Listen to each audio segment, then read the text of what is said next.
Okay, we'll start. Oh.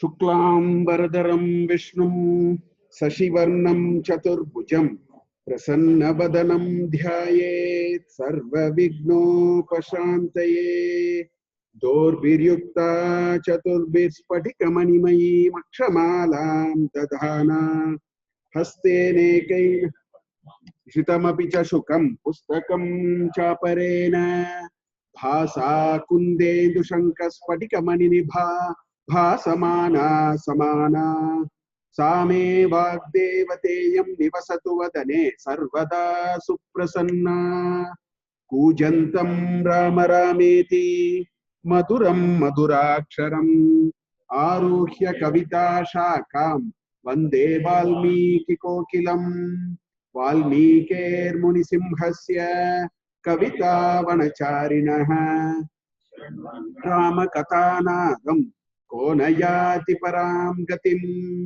गोष्पदीकृतवाराशिं मशकीकृतराक्षसं Ramayan महामाला रत्नं वन्दे लीलात्मजं यत्र यत्र रघुनाथकीर्तनं तत्र तत्र कृतमस्तकाञ्जलिं बाष्पवारि परिपूर्णलोचनं मारुतिं नमत राक्षसान्तकं वैदेही सहितं सुरद्रुमतले हैमे महामण्डपे मध्ये पुष्पकमासने मणिमये वीरासने सुस्थितम् अग्रे वाचेति प्रभञ्जनसुते तत्त्वं मुनिभ्यः परम् व्याख्यान्तं भरतादिभिः परिवृतं रामं भजे श्यामलम् स्तु रामाय सलक्ष्मणाय देव्यै च तस्यै जनकात्मजायै नमोऽस्तु रुद्रेन्द्रयमानिलेभ्यः नमोऽस्तु रुद्गणेभ्यः हरिः ओम्.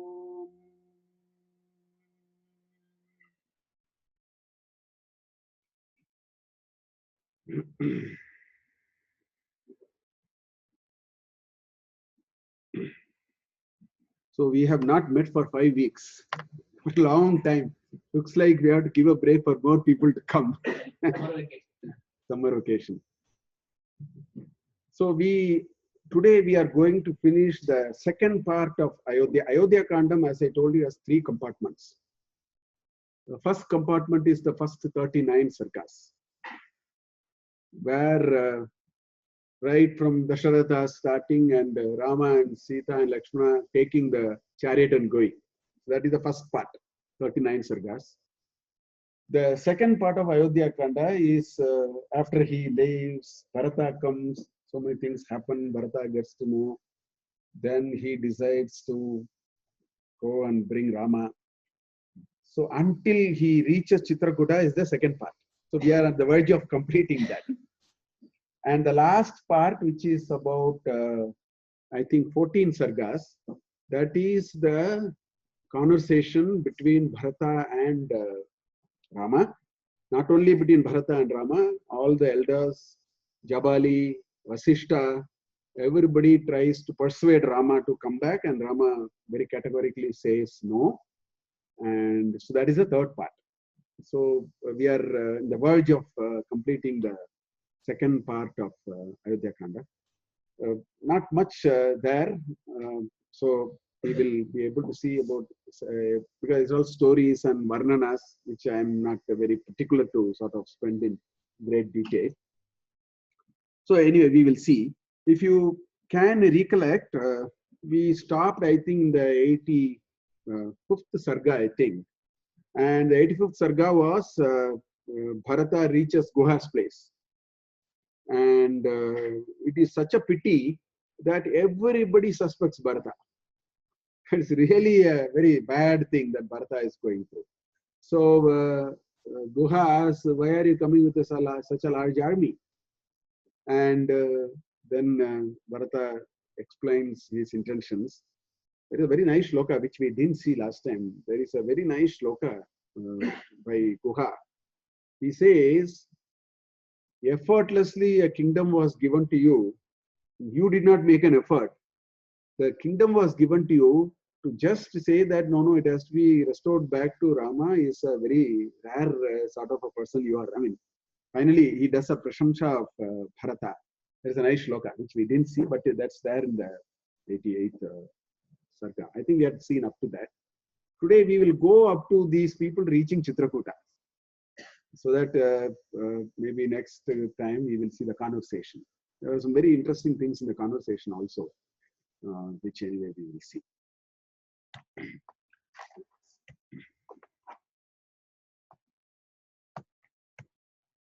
So 86th Sarga is after Bharata, after Guha is convinced that Bharata's intentions are not bad. So there is a bit of a conversation that happened. There are two Sargas, 86 and 87, in which Bharata and Guha have a bit of a conversation. In fact, all these are short Sargas, except for one Sarga where Bharadwaja Rishi feeds the entire army. That's a very long Sarga. Rest of it are all 25 shlokas. There is not that much of importance. We have to move on in terms of the two brothers meeting actually. So that's why we'll see 10 Sargas probably today. Quickly we'll be able to see. So 25 shlokas, Guha actually reminisces with Bharata, his conversation with Lakshmana. And what was the conversation? The conversation was, if you may recollect, we saw a little bit of it, that when they came that night, Guha says that I will stand in safety and this thing. You can sleep. So Lakshmana says, no, it's not like that. My brother and my Sita Mata will sleep. I will stand in protection for. He recalls that sort of a conversation. He was trying to say how great this Lakshmana is, and all that sort of a conversation happens. Also, he said that's the first part. The 8 shlokas are that part. How Lakshmana reacted when Guha said, "I will take care of you." He said, "No, it is my kartavya to take care of my brother and Sita and so on." Then the next 16 shlokas where Lakshmana was lamenting to Guha as to what has happened in Ayodhya with all these kind of things that has happened. He said, "My father will not survive. Kausalya will not survive. Kaikeyi and herself." All those again and again that comes a few times. So that was being recollected in this particular Sarga. Guha tells all these to Bharata. Then in the next Sarga, then comes the next Sarga. Next Sarga, then Bharata asks, where did they sleep? He got very curious because he said they slept on bare ground. Guha is such a great prince of Ayodhya, but that was what it was. Then Bharata gets very inquisitive and he asks, where did he sleep? And then they all go there. The 3 mothers and Bharata and Shatrugna, all of them go there. That is to just see what kind of situation they have been reduced to. So in a dramatic way, it comes. Again, a short Sarga of 23 shlokas. First 10 shlokas, after hearing how they spend their night there, Bharata simply faints because he couldn't take that she has been, Rama and Sita has been subjected to this kind of torture by his mother. He faints.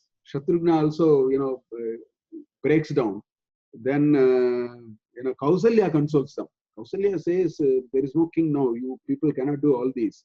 You have to hold on to things. You should not do things like that. Kausalya actually consoles Bharata. Those are the first 10 shlokas. And then Bharata asks, what did, Rama and Sita and Lakshmana ate and where did they sleep and etc. etc. And Guha narrates everything. They go and see the place. Couple of shlokas I want to show from this Sarga, which brings the nuance of how they were conducting themselves. So look at these 2 shlokas, which talks about the austerity of Rama, Sita and Lakshmana, as Guha was narrating to Bharata. Lakshmanena samanitam pitva vari mahayashaha aupavasyam tadakashit ragavas saha sitaya. Actually, prior to these shlokas, Guha was saying how he made elaborate offers of food and other things to Rama, Lakshmana and Sita, which they didn't take. Then this shloka follows. Then he says, what did they do? He says, Lakshmanena samyak anitam samanitam. The sam is the upasarga actually. Samanitam. Lakshmanena samanitam vari pitwa. He just brought some water. That's all Rama and Lakshmana, Sita took.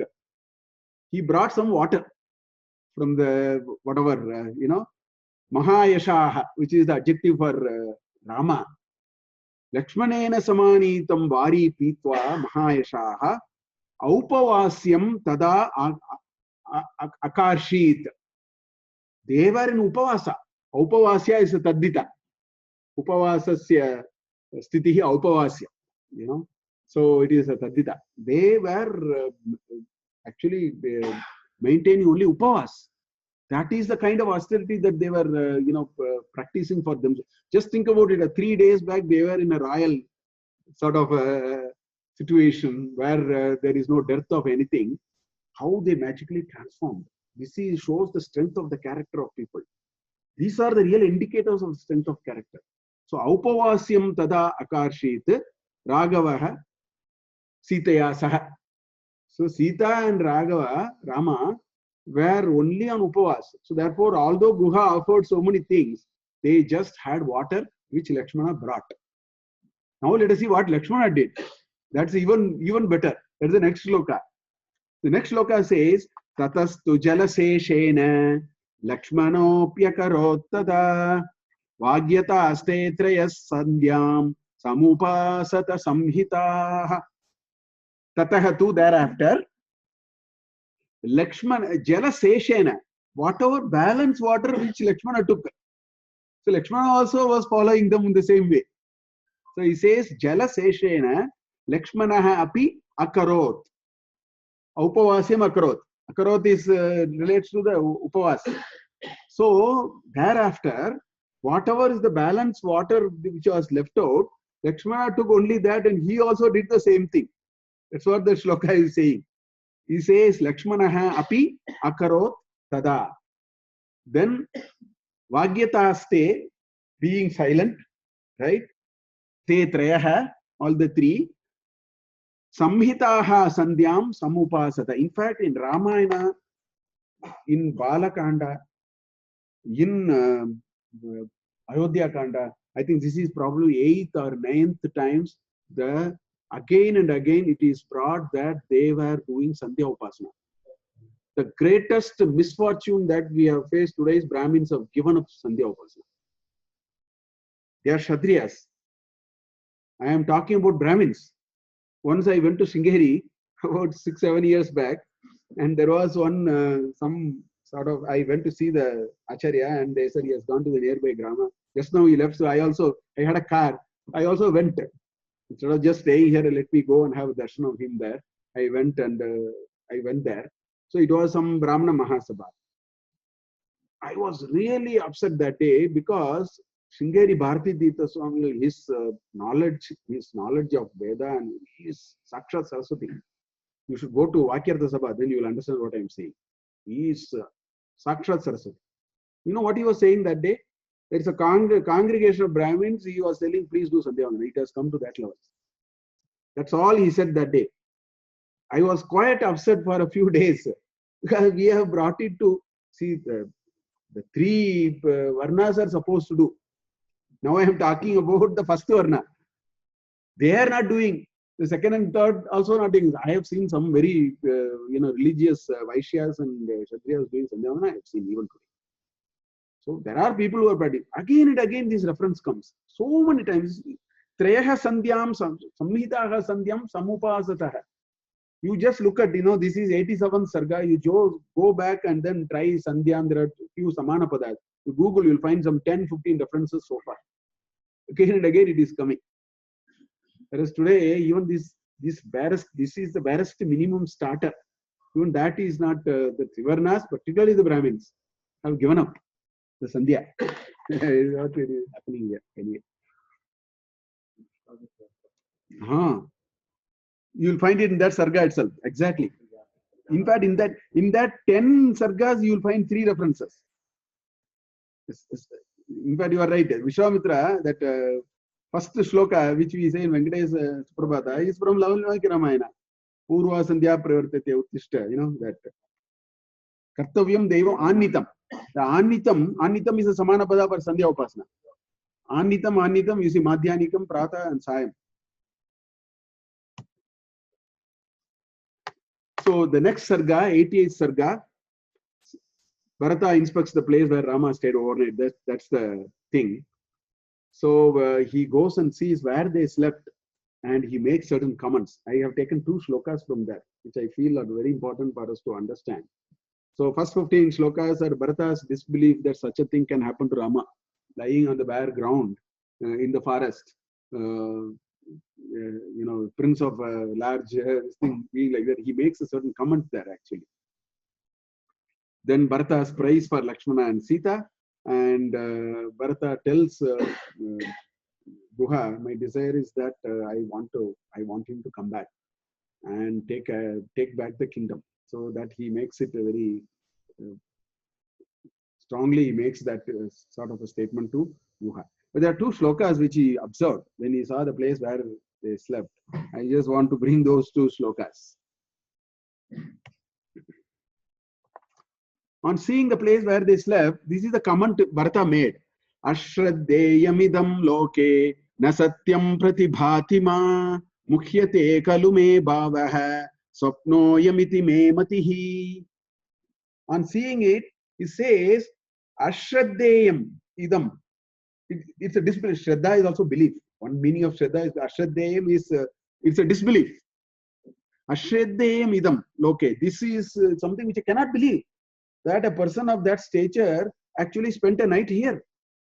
I cannot believe it. This is what Bharata says. Na satyam pratibhatima. I don't think this is truth. It looks as though it is not true. But it is, because that's what it is. It is in great disbelief. This doesn't look like truth that such a great king, who is supposed to be such a great king, is being reduced to this sort of a situation where he lied here on the bare ground for the night, slept here and gone. Mukhyate kalume bhavaha. My mind is now very deluded. If this is what it is, I am very disturbed by what I'm seeing now. Mukhyate kalume bhavaha swapnoyam iti me matihi. To me it appears this is a dream. It's as though it is just a dream. It is not dream, it is reality. But such a thing I can think only in dream, not in reality. That Rama and Sita has to lie bare on this ground, just spreading a few leaves and then lie there for the night. He says, I cannot believe it. And then he makes another comment in the next shloka. He says, Nanunam daivatam kinchit kalena balavattaram yatra dasharati ramaha bhumave vashayita saha. He says, Nanunam daivatam kinchit kalena balavattaram. This time, it appears to me, he says, on seeing this, it appears to me, time is more powerful than the gods. That's what he says. Time is more powerful than the gods. Kalena balavattaram. It's a, Tara is this thing, no? What is it called? Not superlative. Tama. Comparative. Better is better. Time is better than, time is more powerful, not most, more powerful than the gods. Because the time, look at the passage of time. I went to my uncle's place, I come back and see things. It's all, the play of time. I mean, this is how he says. He says it's all a play of time. It looks like time is even more powerful. Here, Kala is not, I have simply, because the original translation says time, I have put it time. The Kala is not necessarily time. Kala is actually, there are many ways to understand. Kala is the karma also. The bundle of karma is playing out as Kala. What is this Kala? It is a karma that is playing out. It is a bundle of events which you have to unfold, and there is a reason for those events to unfold. That is also called Kala. Right? That is what he says. Kalo Jagat Bhakshaka. So it's all, there it is Rudra. because he says it in Shiva Bharata. So, yatra Dasharati Ramaha Bhumau eva Shayita. Dasharathasya apatyam Puman Dasharati has to lie bare on the ground. Now, the point is, while what he says, I am reminded of that Daivam Chatra Panchamam. I am reminded, that's why I titled this slide like that. I am reminded of the 12th shloka in chapter 18 of Bhagavad Gita. See, everything that happens in everybody's life, everything that happens in he says, Adhishtanam, Karta, Vividha Cheshtaha, Karanam Pratak Vidam. After all that, Krishna said, Daivam Chatra Panchamam. In fact, this is the only wisdom we need to learn in life. No way it will take efforts from us. It will only make us much wiser when results come. See, that is Bhagavad Gita. Bhagavad Gita will never take the efforts from us. But what Bhagavad Gita will do is, after we put the efforts, when the results come, it will give us wisdom to take the results and go. So he says, Daivam Chatra Panchama. In other words, in fact, in this story, you just see, Kaikeyi thought something. What is happening is completely antithesis to what she thought. Because every moment the die is rolled by the gods. Daivam Chatra Panchamam. Kaikeyi had mega plans, but when his son came, he just destroyed her castle in no time, because the die is all the time rolling in everybody's life. It is rolling in Rama's life in whatever format we are seeing. The die rolls all that every moment of our life. I think we have to put the best foot forward. Every moment we have to put the best foot forward, but at every moment when the results come, we should remember Daivam Chatra Panchama. Because finally the God rolls the die. And it comes. And the day we are able to get to that sense of understanding of life, life is a lot more meaningful. Life can be surprising, but it can never be disappointing. Life can never be distressful. Life can be surprising. You thought something else happened, it's called surprise. That's not disappointment. Disappointment means different from surprise. Surprise means I thought this will happen, it did not happen. Disappointment means it has got into my mind, my feelings level. The difference between surprise and disappointment is, surprise is you are, Padma Patra Ivambasa.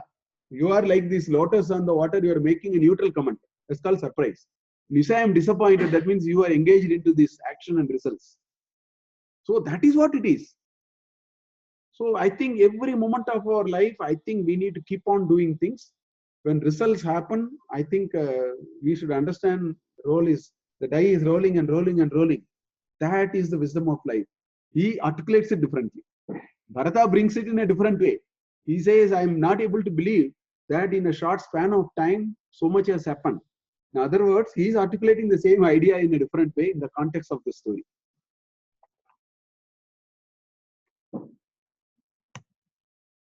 So 89th Sarga, again very short Sarga, 23 verses. Bharata actually crosses the river. So in fact, Guha tells Bharata, after all these conversations, Guha says, stay overnight and go tomorrow. So he stays overnight.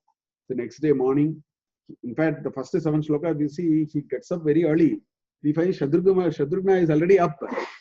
So then they all say, we must move on. Then they ask Guha to ferry them across the river. Guha has, earlier itself we mentioned to Rama, I have 500 boats. Anybody I can, any army that comes I can handle. Because first he thought Bharata is going to come, and then he uses the same 500 boats. He said, your army and every people, I'll ferry you on the other side. So there are some artistic descriptions of some of the boats and all those are there. And so those are those 12, 13 shlokas. Different names of, there are some 4, 5 special boats names are there. Bharata and Shatrugna and the mothers are into the boats. And all that. So they cross the river and go to the other side, and they set on to look for Bharadwaja Rishi's hermitage, ashrama. So that is this Sarga. 90th Sarga, Bharata and Vasishta meets sage Bharadwaja. Actually, what happens is, he keeps all the army away. Not all of them go. At a distance from the ashrama, he parks the entire entourage. Only he and maybe Shatrugna and Vasishta and maybe a few of them. They maybe a few ministers, I do not remember.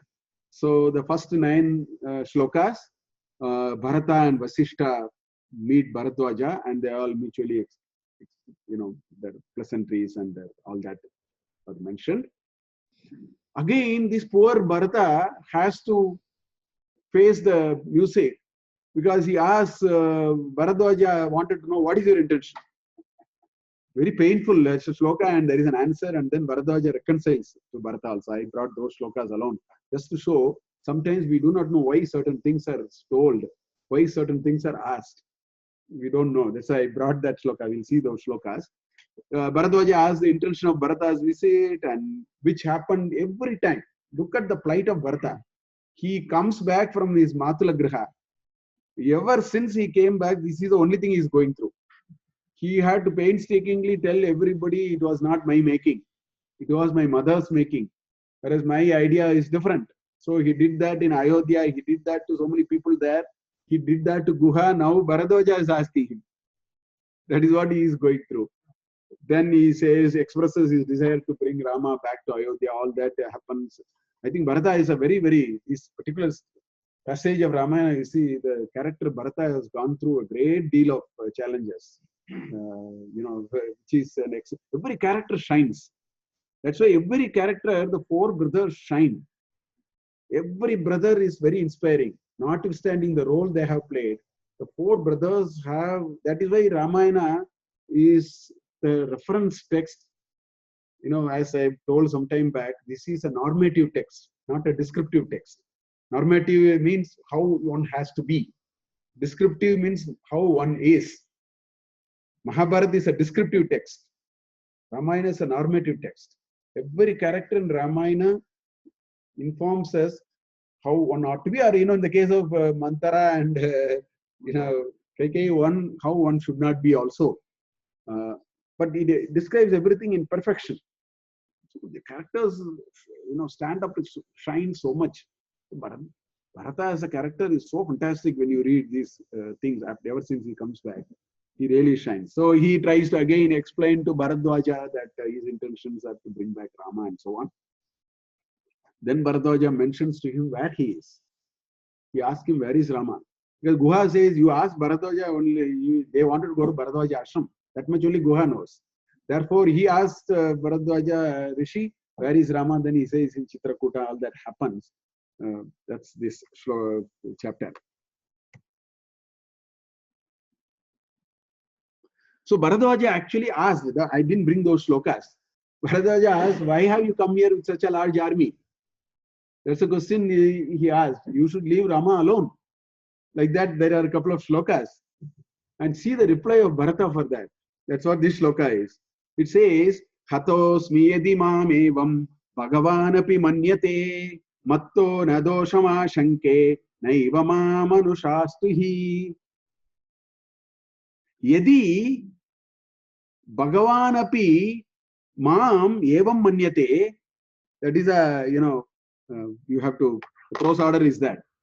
If a great person like you also think like that about me.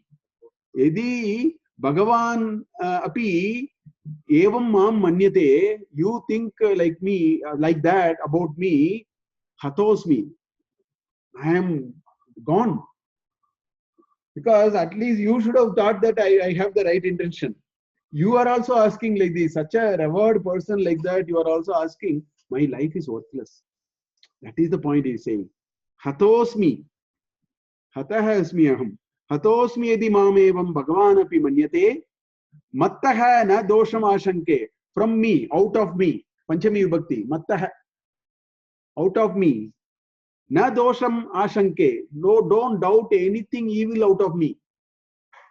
Again and again he has to tell this. Mattaha na dosham ashanke naivam mam anushastihi. Please don't admonish me or discipline me like this, because that is not my intention. That is not at all my intention. Look at the state of Bharata. A pure heart has to go through so much of trouble for something this mother did for him in his absence. That's the worst of the everything. He was not even there. Okay. So that's what he says. Then look at Bharadwaja's reply. A little later it comes. Bharadwaja's reply. 21st shloka. What does he say?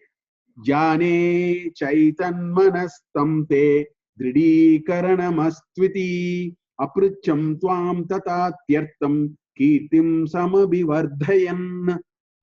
So Bharadwaja says, Jane chaitanyam cha etat mana jane cha etat manah manastam te.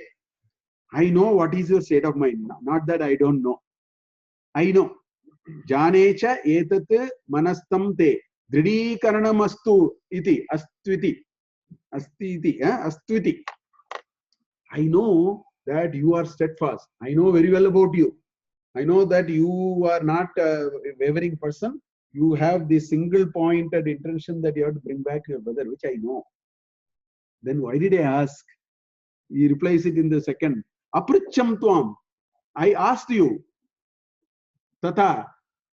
You know why I asked you? Because I want others to know. I want to bring this issue out to the public. Sometimes we do not know, people take ill of this thing, they quickly take judgments. Here he says, I asked you not for, I know, because I wanted to bring it out. By that, I want to, increase your kirti. He says, kirtim samyak abhivardhayan.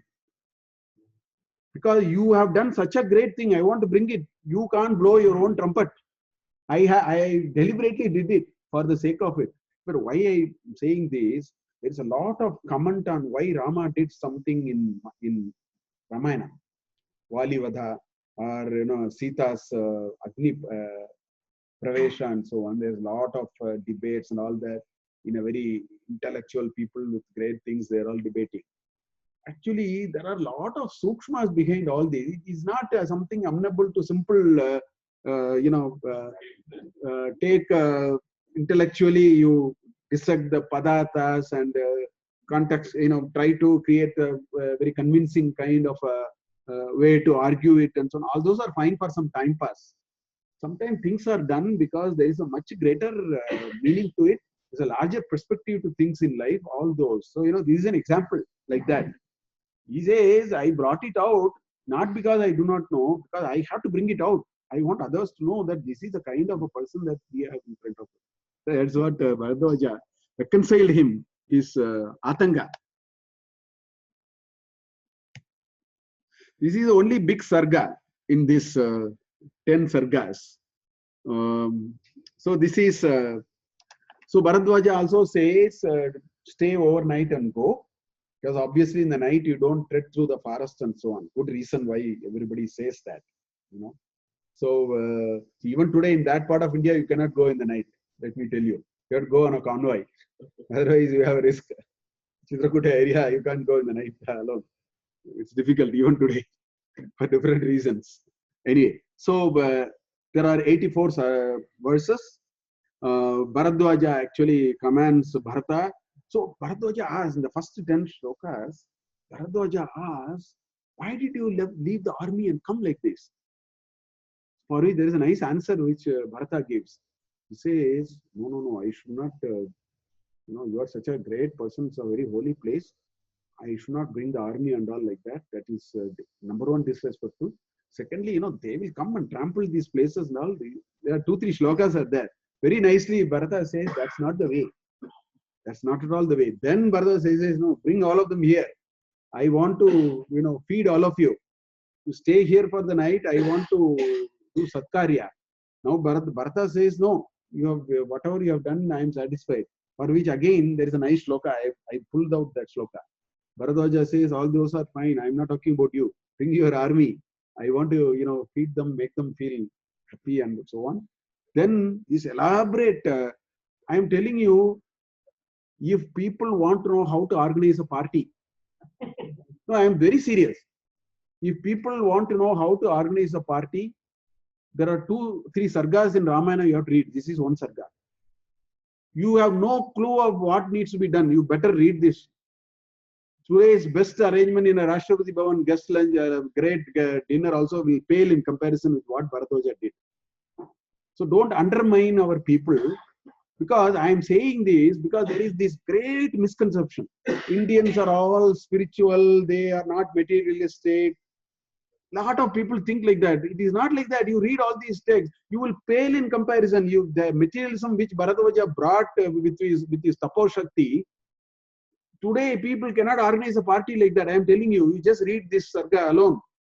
You see what all things he brought, he ordered. Fantastic. If you read, it's a dreamland. He created a dreamland with whatever kind of things you can ask for a party. You will find this. The second place you want to see partying is Sundarakanda. You look at 9, 10, 11, 12. That 4 sargas, right? Another place, if you want to know, if you say people do they enjoy? Of course they enjoy. You should see how after he came back in Sundarakanda. After he came back to after seeing Rama, they do that pravesha, no? That what is that? Dadimuka, what Madhu? What is it? Madhuana. Just go and read those sargas. If you read those sargas, you understand. What you will understand is we had balance. We are the best of materialism, but we are the wisdom of life. Today, materialism is there, wisdom of life is not there. That is the difference I see. We think you have to take either or. If you read our scriptures, it is not either or. It's a fantastic balance of materialism and the wisdom of life and spiritualism, all weaved so beautifully. So if you read this Sarga, such a grandeur. I was stunned when I read this Sarga. So much people can think to house the party. So many things. He said, bring these people from Apsaras and all, bring this music, bring this, bring that. A very long list. So this 11 to 35 has 2 components. These 25 slokas that you see here, there are 2 components. First set of components is what Bharadwaja said to Vishwakarma, what are all things you have to bring. The second part of that 12 slokas is what all things came. So it is repeated twice in some ways. It confirmed that whatever Bharadwaja asked, all of them were in place. But it is told in such a vivid description that this is how you should organize a party. If you want to organize a good party to somebody, please take some tips from here. Fantastic, actually. That's what you see in this. Elaborate description of the party again follows. How they enjoyed, what kind of a food was served, all that were mentioned. So this entire Sarga is like that. Okay. 36 to 57, elaborate description of the party the Bharata's entourage was enjoying, courtesy Bharadwaja. Then the last again 20 slokas, what they were reveling in. So after partying, all of them are flat. So all those are very nicely described in this. But there is one shloka from here which I keep hearing on Muchur Venkatram. He quotes one shloka again and again from this Sarga, very powerful shloka. So that and a few shlokas I want to really sort of put it in front of you.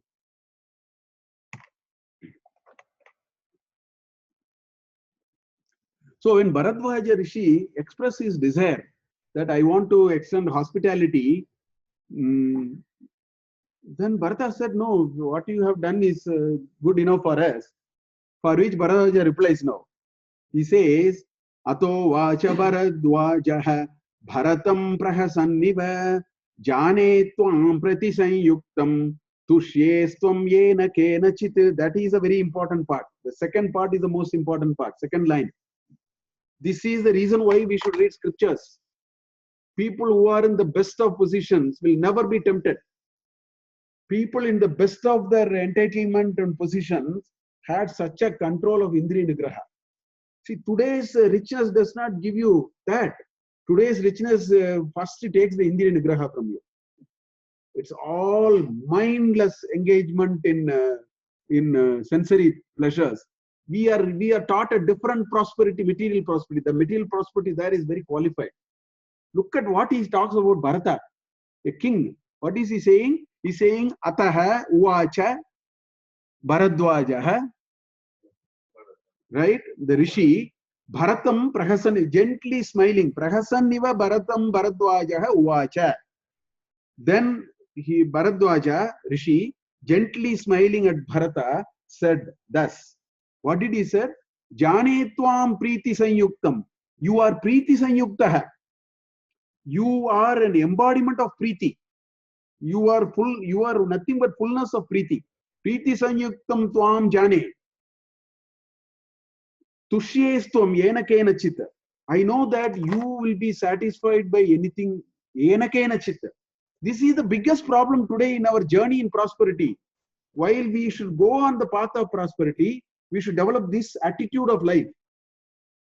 Vayam sarve tushyaha bhavemaha yena kena chitta. That we are not able to. Our training and our education has not told this to us. This is the most important value of life. You have everything with you. But you should be able to say, if it goes the next moment, it disappears, nothing will happen to me. That's what happened to Rama. That's what happened to Rama. Rama was, the prince. But then next day, when everything stripped off, he didn't even blink his eye. Nor Sita, nor Lakshmana. That is the real training. That is the strength of character. Today, our prosperity comes with a lot of caste. Our prosperity comes with a pre-informed idea that this prosperity is meant for enjoyment.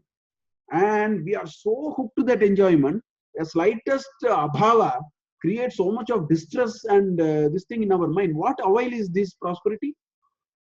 Why do you want this? Because this we are actually betting for a great distress sometime in our life. That's what it means. Whereas you read these texts, you have to infer this part of it. The most important thing is tushyaha tvam yena kena chitte. That is the lesson of life. That is why nothing. So people who have that, this is the akamakami. This is called akamakami. Your desires does not condition you. Your desires are contextual. Today it is there, I will do it, I will use it. Tomorrow it is not there, I keep going. That we don't know. Because this idea doesn't even get into our mind. This is the most important thing. So that's what he is, he qualifies Bharata like this. He says, Tushyaha Tom Yena Kenachit. That is the most important reason why I brought this shloka. So these are the maulis of these characters. These are the muktas of scriptures. We have to only search these shlokas and then make sense of it. Then he says, Sena yastu tavaistasya kartumichami bhojanam mama pritiryata rupa tatarho manujarshava. I want to feed your Sena. I know that you are a person who is beyond all these, things which are subjugated to the sensory organs. I know you are a very person of that character. You have a large army that you are average people. Not everybody is like that. Everybody can aspire to be like that. It's important we aspire to be like that. But the pyramid is always triangular. It is not, it's always a pyramid. It is a slow journey to sort of go there. So he says, Mama Pritir Yata Rupa Tatarha Munja. Do in a way that, what I desire happens. Which means, please, why don't you take this thing? Which, of course, with all his humility and all that, he says. Then this big story comes in between. Where what are all the things he brought? I have just took only 2 shlokas. That has to be read separately because you'll get a good idea of partying there. There, in the course of what he created with Vishwakarma, he created a nice palace there. And in the palace, you have the courtyard, and the Simhasana is there. In a typical courtroom, for the ministers sit. There, what did Bharata do? I brought only those 2 shlokas. When he approached it, when he entered into that place which was created for this party, what did Bharata do? That was a very interesting shloka. So these 2 shlokas are that. Let us look at what happens. Ihame Bhagavan Somo Vidattamanna Muttam. Oh, that is next. Sorry. This is a little description of the food. Bhakshyam Bhojyam Cha Choshyam Cha Lekhyam Cha Vividham Bahu. So he tells Vishwakarma, please pray to Soma, because, why Soma? Because these sasyas, not only that, if you look at 15th chapter of Bhagavad Gita, you will see that. It says, Soma, the food, the sun is one part of it. The sun provides the enabling feature. The Soma provides that vitality into that food. Yeah, so that's why the Soma is prayed for food. So it says, Ihame Bhagavan Somaha Vidattam annamuttamam. Please give. Vidattam is a vidhi ling. Vidattam annamuttamam. So you please bestow with fantastic food of this variety. Bhakshyam, which is which needs to be, no, Bhakshyam is one which has to be, you have to switch on a grinder. Your tooth and all that to crush it. Bhojyam is generally chew and eat. Choshyam, juice. Juice came from this only. Lekhyam, lick. Lick came from here. Lekhyam can be taken only by licking. Lick is to lick. The English word comes from the Sanskrit dhatu only. That's why it's called lekhyam. So lekhyam you have to eat like that, no? It's that sort of a paste you have to lick. Lekhyam. So choshyam is that which you have to suck with a straw or something. Juice and those kinds of things. It's called choshyam actually. Vichitrani cha malyani padapa prachyutani cha suradini cha peyani mamsani vividani cha. So get sura and mamsa and so on. Vichitrani malyani, good garlands and different flowers. Padapa is the tree, right? It's a nice. The Sanskrit words are very interesting. Pa is to drink. That which drinks through the foot, because the root is at the bottom for the tree. Tree drinks water only from the pada. That's why it's called padapa. Padena payati iti padapa. That's the word actually. Padapa is tree actually. It's a nice. These are the Sanskrit words are like that, no? Very nice words. Padapa prachyutani cha. Those which are all coming from the trees. Then drinks and meat. Because you have soldiers and all that, they have to be fed for the muscle power. Yeah, all that you bring is what it says. This is what it is, what I was mentioning. So the description goes on to a bhavana was created and all that. So as they entered in the bhavana, what did Bharata do? So he says, Tatra rajasanam divyam vyajanam chatramevacha bharato mantribhi sardham abhavaha tatarajavat. As you know, abhavartata. Mantribhi sardham abhyavartata. Okay. He was, when he entered, so there the description in this shloka is Tatra Rajasanam Divyam Vyajanam Chatramevaja. Everything, white umbrella, Vyajana, everything is there in that bhavana. Okay. Bharata hai mantri bhi sardham. So along with mantris and all that, his stature only grew. He was in great stature when he entered royally into that, no? Because for all practical purposes, he is the king, right? Mantri bhi sardham abhyavartata rajavat. Rajavat abhyavartata. He grew in stature as a great king because it's a king's bhavana was created, and with all the mantris he was actually entering. Such a gambhirya with which he entered. And then what did he do? That's the next shloka. Then he says, Asanam pujayamasa Ramaya vipranamya cha Valav vyajanamadaya Nyashidat sachivasane. This is the shining character called Bharata. So Bharata, what did he do? Asanam, that main throne which was there, he didn't go and sit there. He did a puja of that. Asanam pujayamasa Ramayam abhipranamyacha Manasa abhipranamyacha. You have to supply Manasa because Rama is elsewhere. In his mind, he prostrated before Rama because he thought Rama has to sit there. So he didn't go near it. He only did puja to that. What a character, you just see. This is why every character is shining in its own ways.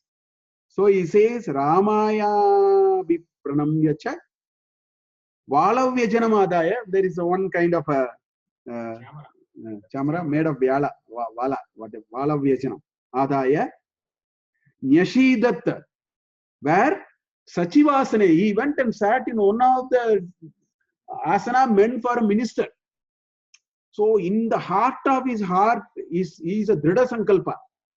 Look at what this poor lady has, how Daivam Chatra Pancham, how it is playing out, you just see.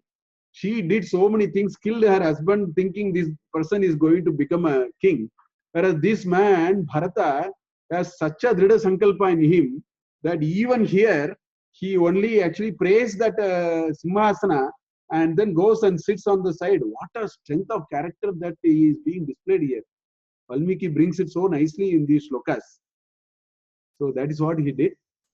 Then after that, all these shlokas of grand food, everything is told. Finally, there is one shloka, which is a beautiful shloka. You should see that shloka.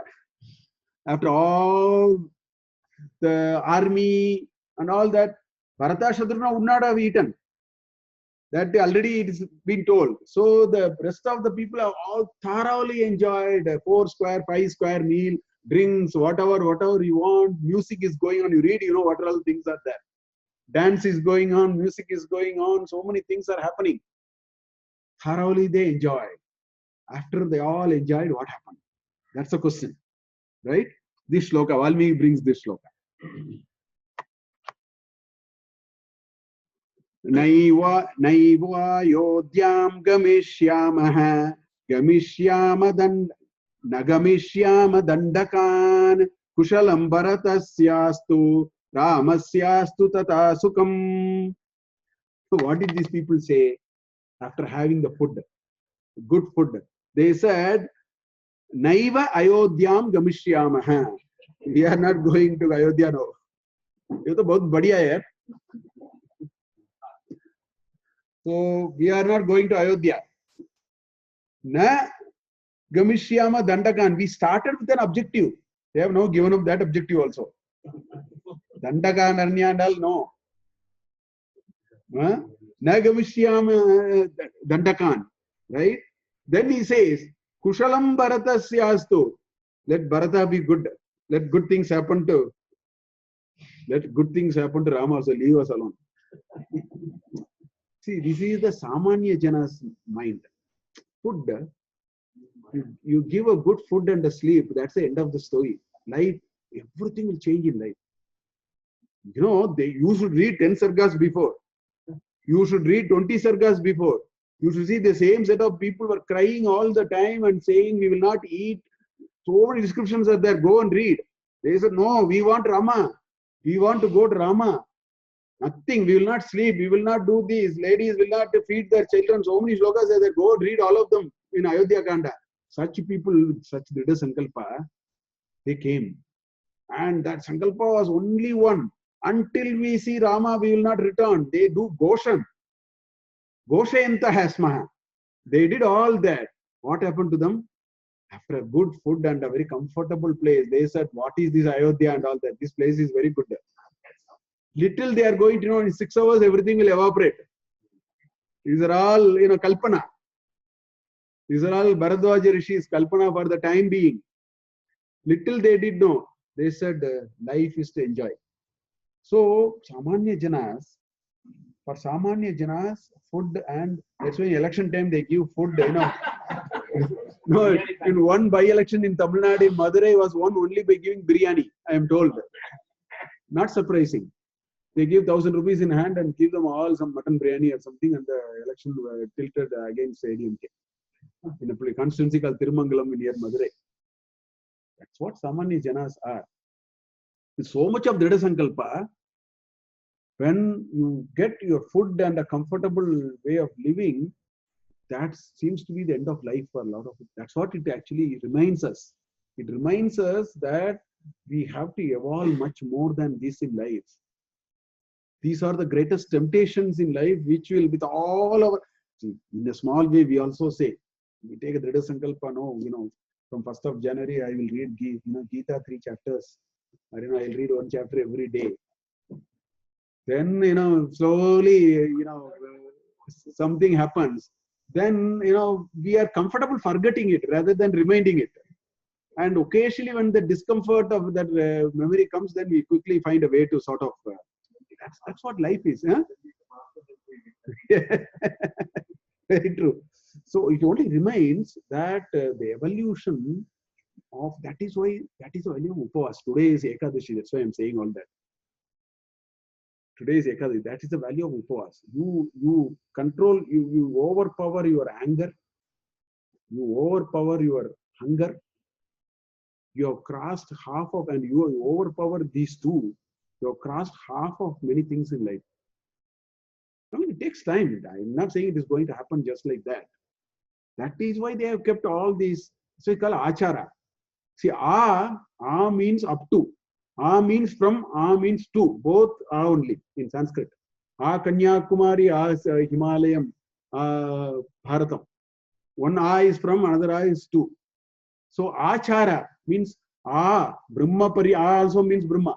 Brahma paryantam charati iti achara. That's why it's called achara. Char is to move. Char is to know. Why is it called brahmachari? Brahmam charati iti brahmachari. Brahme charati iti brahmachari. I think Sashtami is better.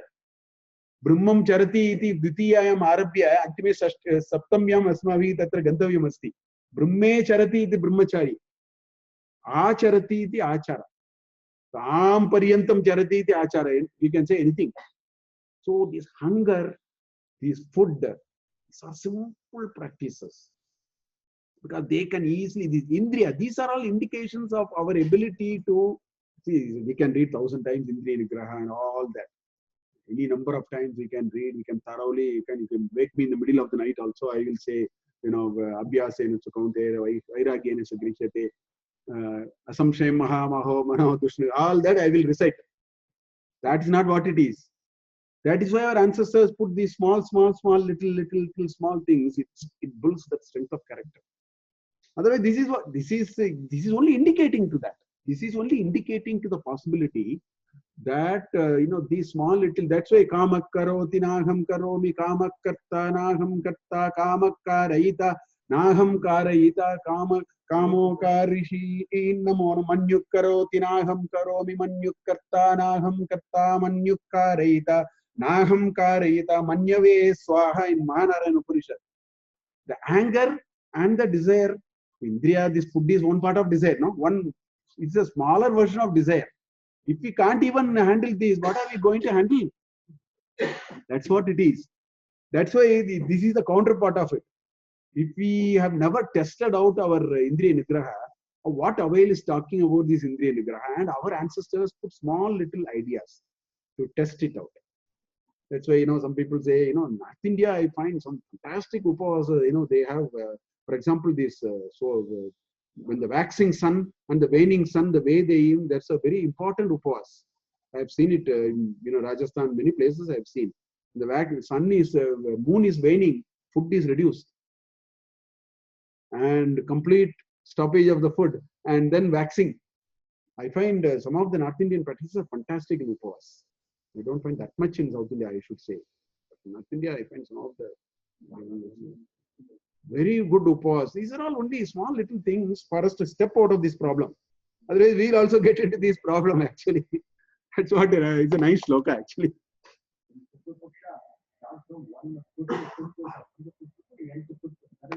Sir, this thing, Namdo, what do you call it? Chaturmasya. In Chaturmasya, in the 4 months, there is 1 month you take only fruits, and another month you take only for. So many practices. In Karnataka, I know that practice is there. In Chaturmasya, they have different Bharata in 4 months. 1 month they don't take us certain things. Another month. This is how do we test ourselves? See, Indian Army is testing itself once in a while. If you don't test, you don't know your power, na? So it is like that actually. See, these are meant for it. So 92nd Sarga, Bharata and his entourage leaves Bharadwaja's ashrama. The first 8 slokas, Bharata thanks Bharadwaja and requests his guidance to reach Chitrakuta. Bharadwaja shows the way to, he says you have to go this way, your army can go on the left side, you can go like this. All those descriptions are there. Then Bharadwaja, look at there, how many slokas? There are 12 slokas. Bharadwaja says, can you introduce your mothers to me? You should read, there are 3, for each of the mothers there are 4 slokas. You should read those 4 slokas. What he said about Kausalya, what he said about Sumitra, then how he spit fire about Kaikeyi and said, she is my poor mother. There are four shlokas, 12 shlokas are there. Bharadwaja says, introduce your mothers to me. Then he introduces. There are four shlokas. First three shlokas on Kausalya, second four shlokas on Sumitra, and the third four shlokas on Kaikeyi. They are there. Then they take leave of Bharadwaja, and of course they move towards.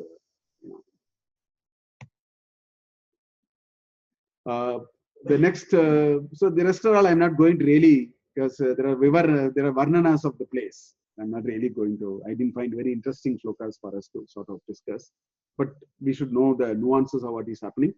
So Bharata. So as they approach Chitrakuta, as they go near, first 8 shlokas are there. As they approach Chitrakuta, they see smoke. Right? Once they see smoke, they come to a conclusion. Smoke will be done only by human beings. See the kind of these are all Vanniman and all those. They're all there in Tarka Shastra and all that, Nyaya Shastra and all that.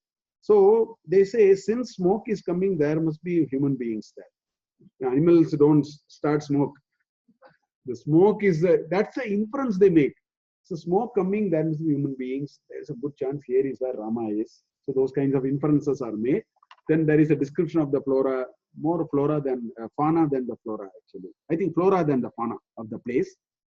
So the army searches and that place and finally says this is where Rama ought to be there. So the story actually parks here. The next 2 sargas, I'm not going to go through that.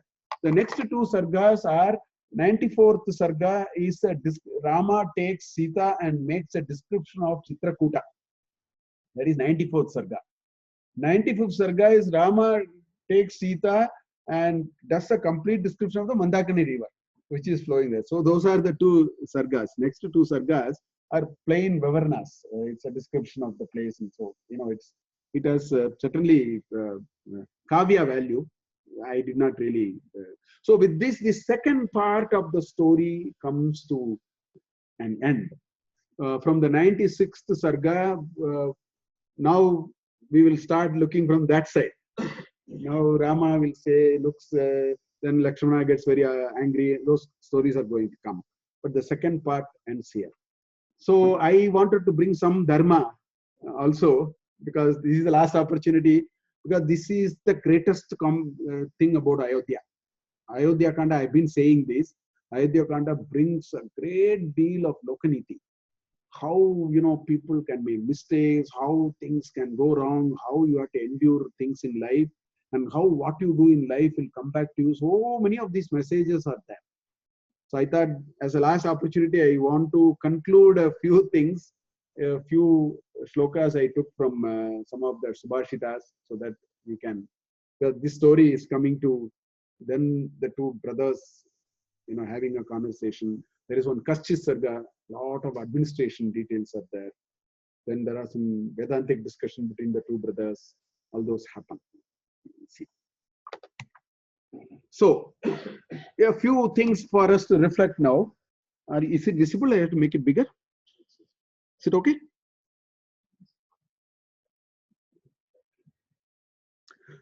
So, what is really happening? Let me make it like this for a moment. This is better, I think. 1 minute.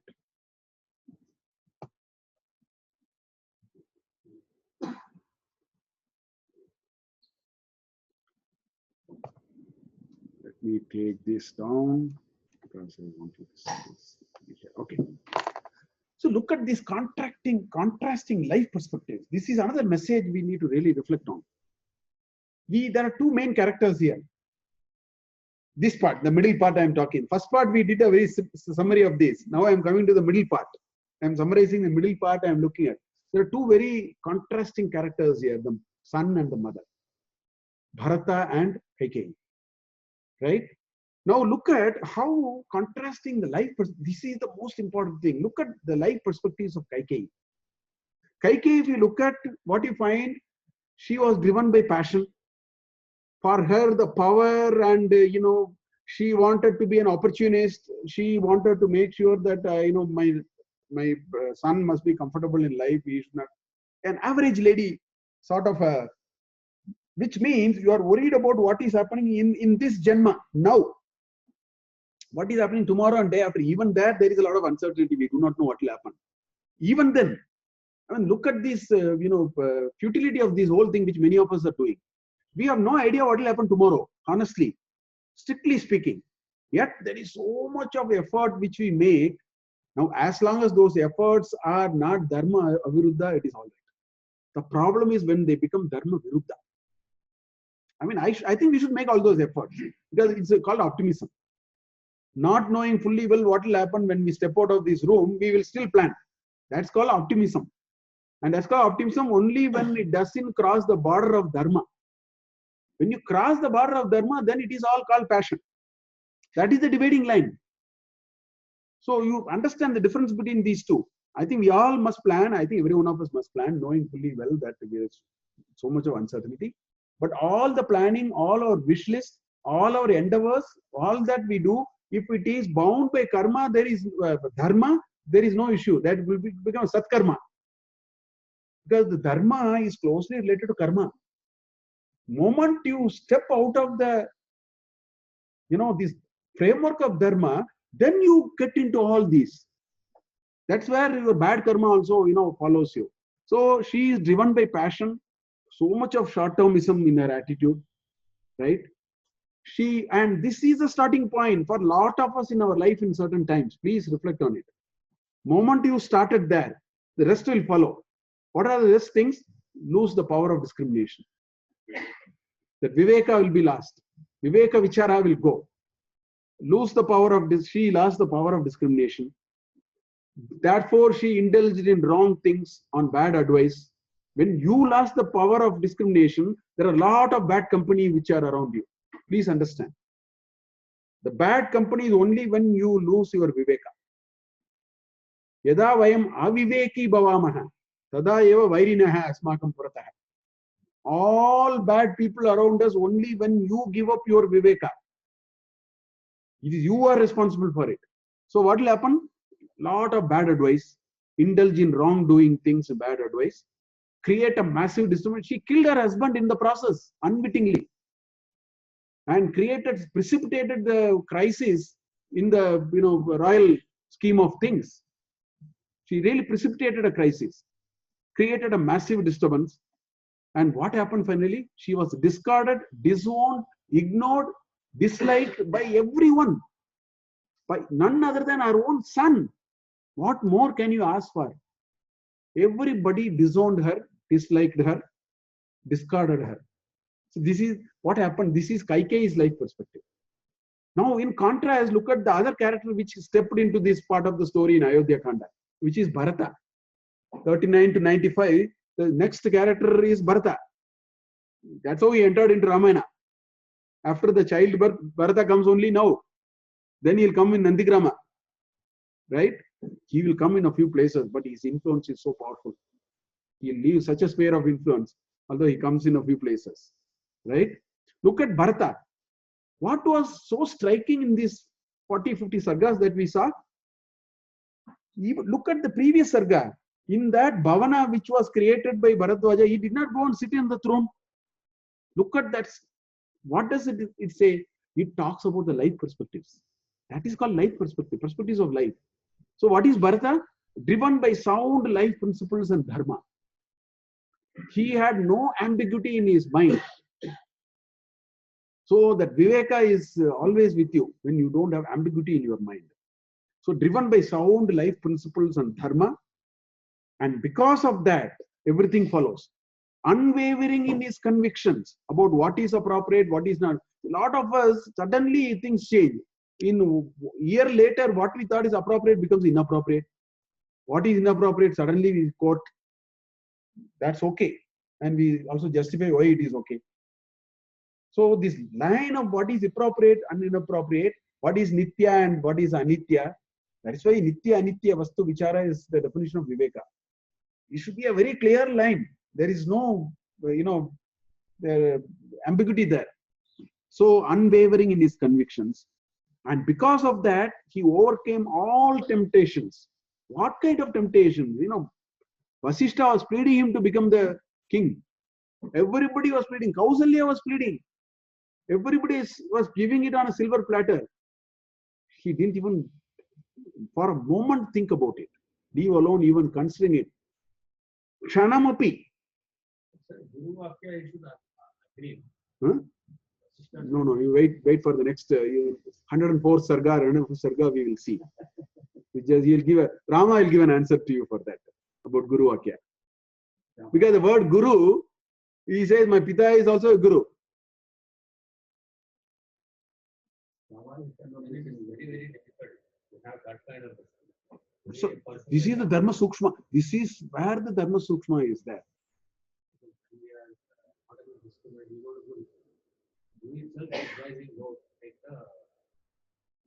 No. You made a first statement. You said, when I am unable to desire, I will go to a Guru. I am saying I have no such ambiguity in my mind. Then? No, that is why Rama only can do it. No, look at Bharata. Bharata is absolutely clear. There was nothing wavering in his mind. So he did not need any. He dharmasya pantam samyak jnatavan. There was no ambiguity. Then the Guru Vakya comes. Like that.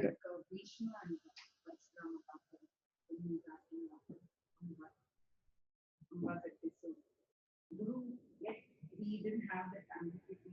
He was so firm in his resolve. So these are some of the sukshmas. But anyway, so because of that he overcame all temptations and distance from all offers and positions. Very, very clearly, without even a blinking of eye, he was able to do. Right? Look at the last thing. He had to explain his position to everyone to prove his noble intentions. Anyway, so what I am saying, there are two contrasting life perspectives which we have learned from this part of the story. This middle part of Ayodhya teaches us these lessons in life. Life perspectives are very important. Lot of things that we do is governed by that. That's what, Shraddamayo ayam purushaha, yoya shraddaha sayeva saha. It's a very powerful shloka in Bhagavad Gita, the third shloka in chapter 17. Shraddamayo ayam purushaha, yoya shraddaha sayeva saha. What you are made up of is nothing but your Shraddha. The Shraddha is nothing but strong belief in Dharma. Huh? Yes. So, what do we learn from Bharata? From all these that we saw in Bharata, what did we learn? At least three things that Bharata very shiningly put forth. One is, you should not be swayed by raga. Passions and distractions are so powerful. If you had the slightest thing, that's the end. That was a very powerful message which Bharata had brought. He said, for which of course you should have that Dharma Sukshma and all that. I mean, this follows from the previous slide anyway. Not to be swayed by raga. Raga dveshas can actually take you. Tasya paripantino is what he says. Asya paripantino. He says they are the highway robbers of everyone. Krishna said that in chapter 3. He said raga and dvesha, are like paripantino. They are the highway robbers. Like that. They will rob you of all your character and your self-evolution, everything. Clarity on the role of Dharma and its importance in afterlife. I'll bring a series of shlokas. These are all in our smritis and it's very nicely written. We have to be very careful. This is the defining differentiation of Sanatana Dharma with all Semitic religions. I have 4 or 5 shlokas. I'll bring that. Then ability to sense what is the right thing to do and stick to it at any cost. That is the other thing which Bharata was able to do. So I will just go back to the other mode. It's easy. Otherwise we will have some slightly reduce it. Yeah. So ability to sense what is right thing to do and stick to it at any cost. Very powerfully these messages come in this middle part of Ayodhya Kanda.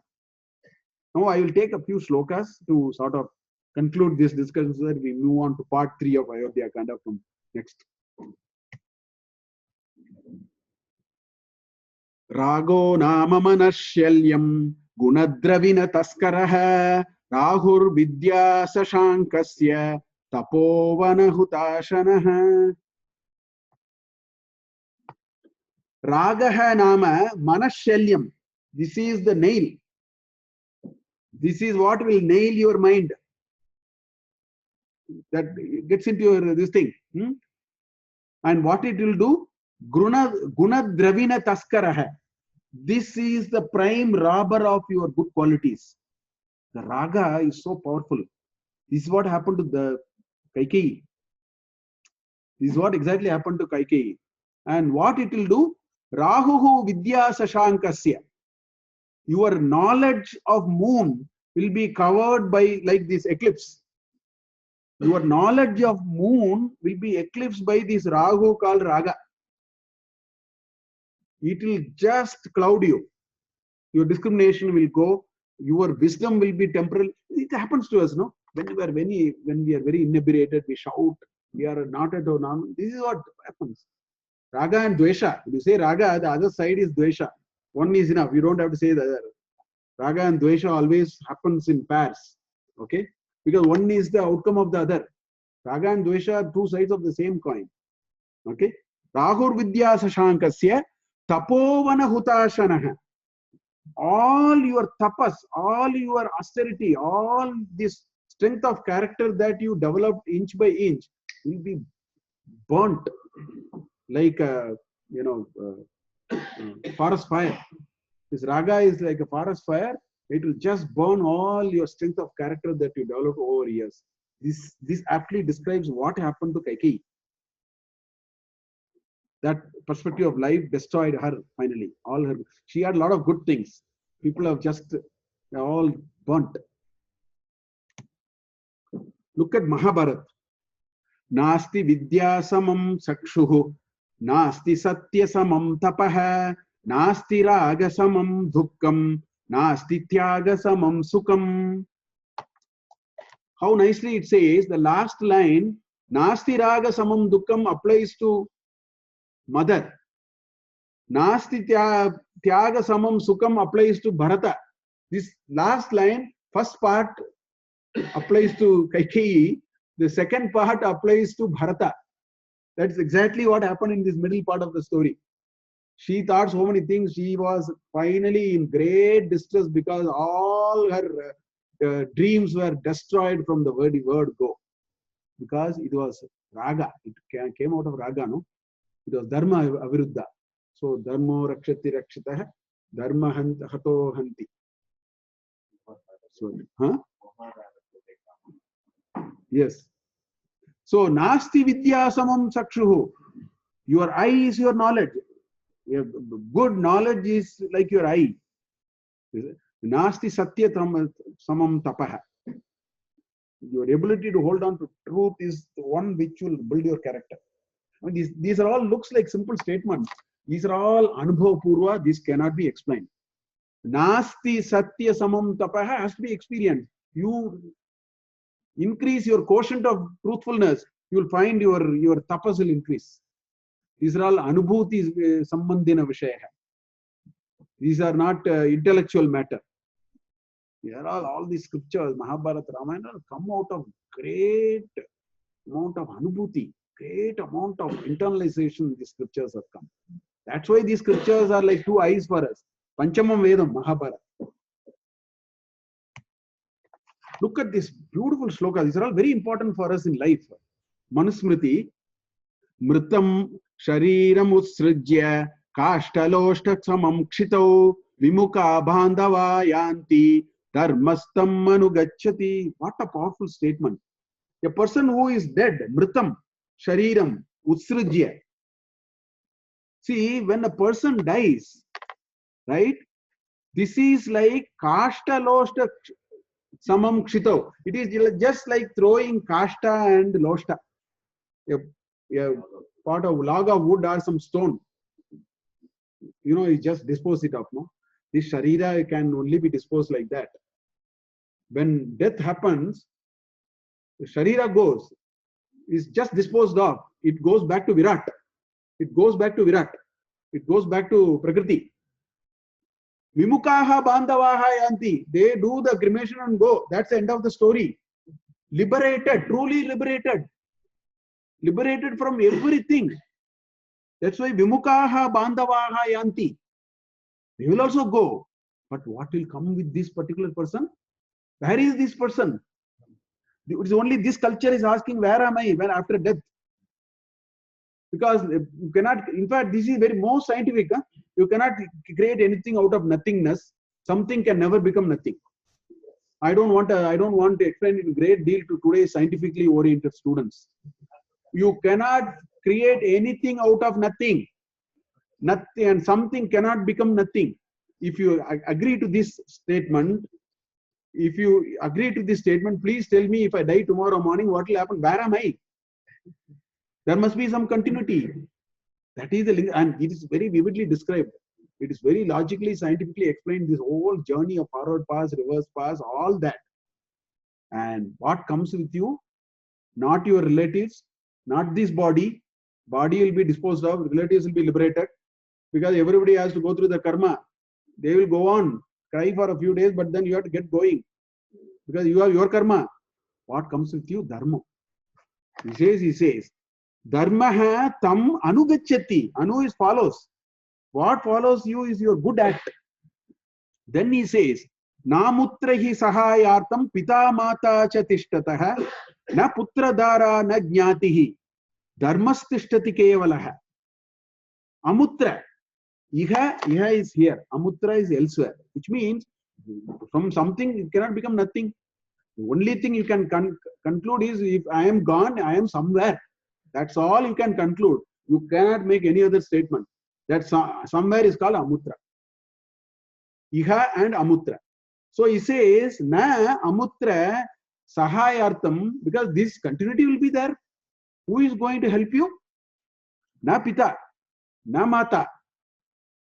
They are not going to come and sit with you there. Okay? Na Putra hai, na Dara. Not the issues. Putra is Putri also. Putra means, one who is being protected from Pum. That's all. Putra hai, Dara, na Jnatihi. Not your, 7th generation Jnatis. Dayadi also are not going to come. Dharma, he says, Dharma tishtati kevalaha. What comes with you is only your dharma. That's why this 13 days karya you should see. Sapindi karna they do on the 12th day. The Sapindi karna, the 3rd generation is pushed. And this man or woman is entered into it. And after that is the day when this status changes. If you read Vishnu Purana, you will find it. The first 10 day, Prabhuta Bali and all that happens on the 11th day. Then Sapindi Karna is done, where the membership changes. Because this Preta will keep on, looking around. That's why on the 11th day, they feed so much and say, get lost from here. You can't be here anymore. In fact, the rituals, if you closely watch, I don't know about the other, I have watched it very closely. The rituals very clearly show that this Preta is asked to saying, you have no more place here. Out. Without salt, they will put. It will run away. The food which is not at all tasty. No salt that day. In that Prabhuta Bali. Nothing, no salt is given. Then, when Sapindi Karna is done, the one generation is knocked off. So, this is taken into the generation 1. The 3 goes out. The 2 becomes 3. It's a shifting. Then that day, very elaborate dana. Because this dharma has to go with this person. For that only all these are done. Very elaborate that day. Properly, if people do it, it has become a very expensive affair today. Huh? 12th day. Not second. 13th is maybe slight differences. I know that, and the Sapindi Karna. So, point is, if you look at all those, it clearly shows, it clearly indicates that how you live. That's why the art of dying is a function of art of living. And the art of dying is the trajectory for you. That is what. So he says, Dharmastishtati kevalaha. Only dharma will be with you. If only Kaikeyi was deeply rooted in this, he would not have read Ramayana. I mean, there's a larger story to all that. In fact, people ask, what did Kaikeyi do? In fact, Kaikeyi, all these characters are just, they came here for a 3-hour show and went. See, when you are a villain in a drama, there's no karma for you. You didn't kill, you shouted at him, it is part of the dialogue. There is no karma. So this entire character came only to enact. For Anushasanam, for demonstrating, it's a street show. So that's a different story anyway. Jala bindu nipatena kramasha puryate gataha sahetu sarva vidyanam dharmasya cha dhanasya cha. What nice shlokas we just see. If you take a pot with one drop at a time, jala bindu, with one drop at a time, if you just put a pot below a place where it is only one drop at a time, one day it will fill, but it will take time. It is a slow process, but it will fill one day. He says dhana and dharma are like that. Hitopadesha, it says dhana and dharma are like that. It should be one at a time. There is this great desire now that you do everything by the age of 30. All these are Western prescriptions which have come, which have cluttered, which has put so much of confusion in us in what is called dharma. We have actually mixed 2-3 different, we have blended 2-3 different things, and we are a confused lot actually. Honestly, I'm telling you, we are a hugely confused lot, except for people in this room. We are all blessed. We are blessed that we are looking. I'm seriously. Huh? No, I am saying, I'm seriously saying, we are taking two different ideas of what is life and mixed up, and then that's how education and living has happened. Look at this. Sahetuhu sarva vidyanam dharmasya cha dhanasya cha. That is the basic methodology. Sahetuhu sarva vidyanam, meaning the basic know-how of everything is only that. It is one step at a time, slowly only your karma, your dharma, your dhana, all those will build. That is what a wisdom is contained in these kinds of shlokas. Who is going to read it? Definitely not our youngsters. It is not in any of our portion. If you put it in our portion, then you have created what is called saffron agenda and all that. I mean, we have pity ourselves in this country. Enormous wisdom in these shlokas. That's why occasionally I bring such shlokas when I lay my hands on it. With that, we will. Huh? Earlier shlokas from Manusmriti. I'll have to check. I took it from some Subhashita. I didn't know the source. Hitopadesha. It's called Hitopadesha. No, Hitopadesha is a very famous 11th century thing here. Every one of us must read it. Vasudeva Kutumbakam. Vasudeva Kutumbakam is also in Hitopadesha only. Udara Charita Vasudeva Kutumbakam is also. Yeah, 11th century. Beautiful. Very good. Youngsters, we all Niti Shastra. It is a Niti Shastra.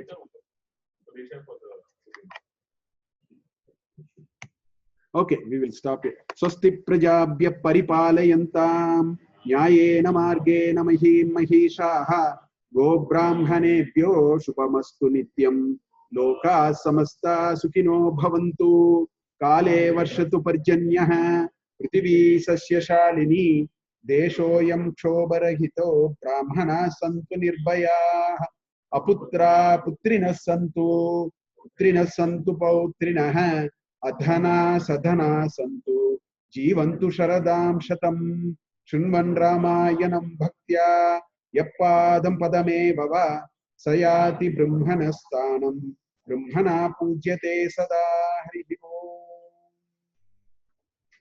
There are some prasadas. One, I think Ramkumar brought it from Tirupati. Then somebody else brought this from Bhima Shankar, or Nikhil has brought from Bhima. Please partake these prasadas.